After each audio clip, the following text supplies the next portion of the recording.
Hello students, welcome back to our classes again. कैसे आप सब? आई होप आप सब बिल्कुल अच्छे होंगे घरों पर और अपना काम डेली कर रहे होंगे। स्टूडेंट्स, हमने लास्ट वीडियो में एक्सरसाइज 7.1 के क्वेश्चन नंबर 1 और 2 किया था। बिल्कुल शॉर्ट एक वीडियो रखी थी मैंने आपके लिए, ताकि आप अपना काम रिकवर कर सको और जल्दी से आप अपनी नोटबुक्स को भी कंप्लीट कर सको और रिवीजन वर्क भी आप थोड़ा बहुत जरूर कर सको। बिकॉज काम थोड़ा मिलेगा तो आप एक्स्ट्रा वर्क की तरफ भी ध्यान दे सकोगे।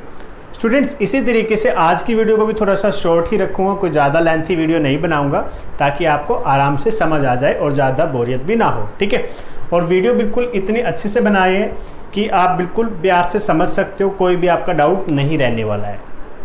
अब ध्यान से आपको ये देखना है कि क्वेश्चन में क्या कहता है। क्वेश्चन कहता है ट्रायंगल ABC और ट्रायंगल FED दोनों क्या है, कॉन्ग्रुएंट हैं। और कॉन्ग्रुएंट के लिए जो उनका अगर आप उसको कहो ऑर्डर कि उनका ऑर्डर कौन सा है, तो ऑर्डर है ABC और FED। अगर मैं दोनों का ट्रायंगल बनाऊं, इस तरीके से बनेगा ट्रायंगल AB एंड C और ट्रायंगल FED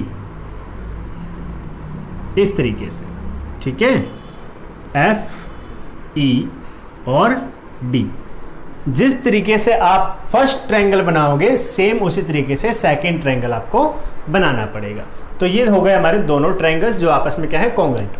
अब क्या कहते हैं आपको, right all the corresponding congruent part of the triangle. इस ट्रायंगल के अंदर जो भी कोरस्पॉन्डिंग कॉन्ग्रुएंट पार्ट्स हैं, उन पार्ट्स को यहां पर आपने लिखना है। ठीक है, तो चलो शुरू करते हैं। तो यहां लिखेंगे कोरस्पॉन्डिंग, ये शुरुआत में, चलो शुरुआत में लिखते हैं ट्रायंगल्स। ठीक है, बता देते हैं कि ट्रायंगल्स क्या है। यहां लिखेंगे here triangle ABC is congruent to triangle FED। ठीक है, और यहां लिखेंगे द कोरस्पॉन्डिंग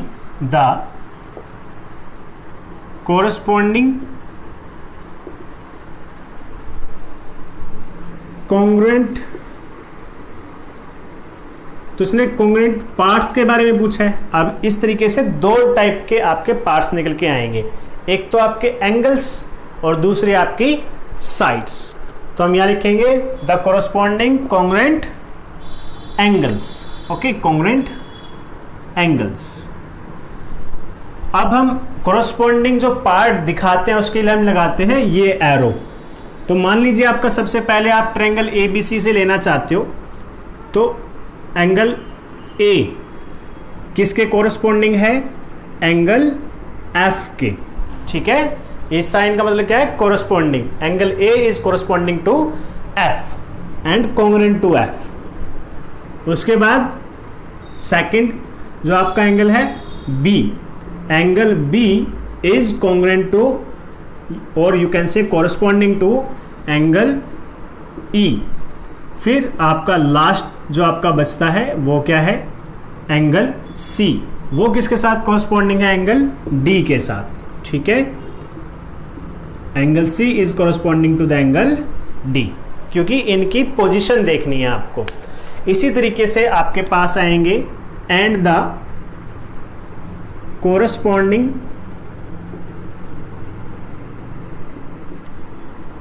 कॉन्ग्रुएंट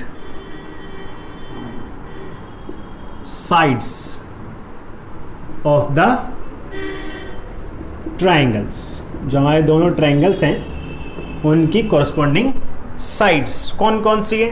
तो सबसे पहले देखो यहाँ पे लेफ्ट में है एक AB, तो फर्स्ट वन इज AB और ये किसके साथ कोरस्पॉन्डिंग है, आपकी साइड EF के साथ। EF कह सकते हो या फिर FE भी कह सकते हो, दोनों ही आपकी मर्जी है।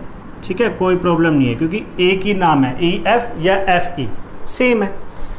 सेकंड पार्ट जो हमारी बेस है, बेस लाइन कौन है, BC, और दूसरी साइड आपके दूसरे ट्रायंगल में कौन है, ED। ठीक है, ED। और अगर मैं थर्ड की बात करूं तो आपका राइट हैंड साइड पे AC और वहां पर FD। AC is correspondence to FD और ये आपका आंसर फिनिश। ठीक है, समझ में आई बात कि कौन कौन से एंगल्स आपस में कोरिस्पोंडिंग है या इक्वल है। आप इनको इक्वल भी कह सकते हो, angle A is equal to angle F, angle B is equal to angle E. Corresponding congruent का मतलब ही यही है कि वो एक दूसरे क्या है, इक्वल है, क्योंकि कॉन्ग्रुएंट कब होते हैं, जब वो सेम होते हैं।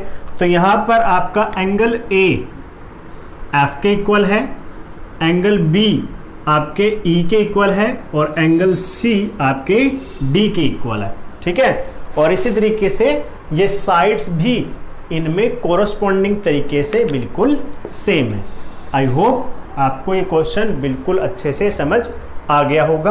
अब आ गया है तो फिर चलते हैं नेक्स्ट क्वेश्चन पे, क्वेश्चन नंबर 4।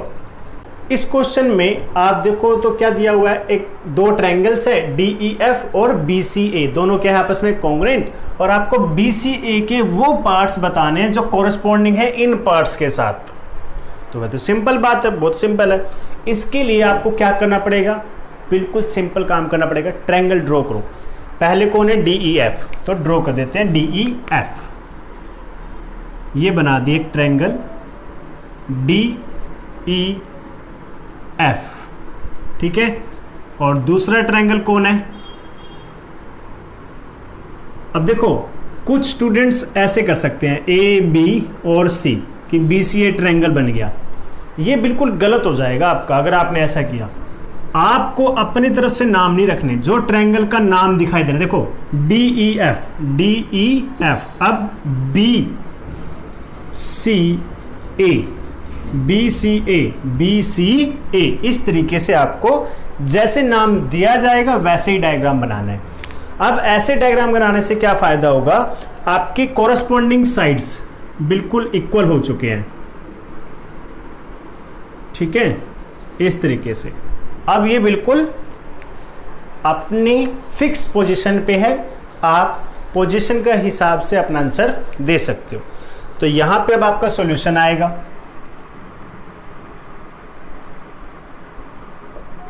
ठीक है। मैं कई बार क्या करता हूँ, सॉल्यूशन को इस तरीके से भी लिख देता हूँ, ये सॉल्यूशन ही है शॉर्ट फॉर्म में, ओके। सो अब आप मुझे बताओ कि अगर मैं एंगल ई की बात करूं, एंगल ई, ये रहा आपका एंगल ई, तो ट्रायंगल BCA में से ऐसा कौन सा एंगल है जो एंगल ई के साथ कोरस्पॉन्डिंग है, कोरस्पॉन्ड्स कौन करता है ई के साथ। ये देखो ये कहां पर है, लेफ्ट में और बिलो, लेफ्ट में एंड बिलो। तो ई किसके साथ कोरस्पॉन्ड करता है, सी के साथ। तो आपको जस्ट आंसर देना, बहुत ज़्यादा इजी, कुछ नहीं लिखना आपको इसके अंदर। यहाँ पे डायरेक्ट आंसर लिख दो कि angle E is corresponding to, या फिर आप बस शुरुआत में एक काम कर सकते हो, वो क्या कि दोनों ट्रायंगल्स को लिख दो। यहाँ क्या लिखोगे, here we have triangle DEF, ये लिखना थोड़ा ज़रूरी है ताकि हमें पता तो चले कि ये सब आ कहाँ से रहा है, ठीक है। So in the first part, angle E के साथ corresponding part of triangle BCA, E के साथ कौन कोरस्पॉन्ड्स कर रहा है, C, ठीक है। सेकंड में कौन कर रहा है, अगर मैं सेकंड की बात करूं EF। अब आपको कुछ भी दिमाग लगाने की जरूरत नहीं है, बस अपने डायग्राम को देखते रहो। EF, ये रहा EF, तो EF बिलो है, तो ये आ गया CA। तो क्या लिखोगे आप यहाँ पे, इट कोरस्पॉन्ड्स टू CA, ठीक है। आप इसका मीनिंग तो जानते होंगे, जो बाहर लगा हुआ है इसका मतलब होता है लाइन सेगमेंट, ठीक है। अब थर्ड पार्ट की बात करते हैं। थर्ड पार्ट में आपके पास एंगल F। अब डायग्राम से देखो और बताओ, कौन बताएगा, हाँ बताओ। Okay, angle F is corresponds to angle A। Very intelligent, smart बच्चे हो गए हो आप सब। अब फोर्थ पार्ट, अच्छा जी, कुछ बच्चों ने मेरे लिखने से पहले ही काम कर लिया, एक्स्ट्रा इंटेलिजेंट स्टूडेंट्स। तो DF जिन्होंने नहीं किया उसके लिए, क्योंकि करना क्या है, जस्ट डायग्राम को ध्यान से देखना है। DF कहाँ है, ये D और F, ये है DF, तो इसकी लाइन कौन हो गई, BA। तो यहाँ लिखेंगे BA। ठीक है, और ये हो गया हमारा क्वेश्चन नंबर 4 कंप्लीट, और इसी के साथ हमारी exercise 7.1 complete. So you can be smile, आप थोड़ा सा स्माइल कर सकते हो, ठीक है, क्योंकि आपने एक्सरसाइज 7.1 फिनिश कर दी है। तो स्टूडेंट्स इसी तरीके से डेली थोड़ा थोड़ा सही लेकिन डेली काम करना चाहिए।